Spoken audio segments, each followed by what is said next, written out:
Imagine installer un petit jeu gratuit, mais remarquer au fur et à mesure qu'une organisation secrète veut te recruter.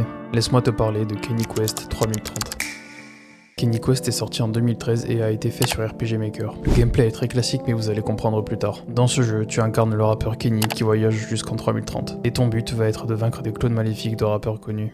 Et tu peux suivre l'histoire principale et sauver le monde. Mais 2 ans plus tard, en 2015, un joueur va trouver quelque chose. Un ordinateur caché qui demande un mot de passe. Après plusieurs jours de recherche, il va taper Ascend, ce qui signifie en français s'élever, une évolution. C'est plutôt important pour plus tard. Et maintenant, le jeu change totalement. Tu pénètres dans une partie du jeu complètement cachée. Et là, le jeu ne te demande plus seulement de jouer, il s'adresse directement à toi. Il va y avoir une suite d'ordinateurs, chacun demandant un mot de passe. Il va y avoir 18 mots de passe à deviner, je te montre la liste. Et une fois que tu as rentré le dernier mot de passe, le jeu devient encore plus sombre. Il va te féliciter, puis te donner des instructions pour rejoindre le mouvement dans la vraie vie.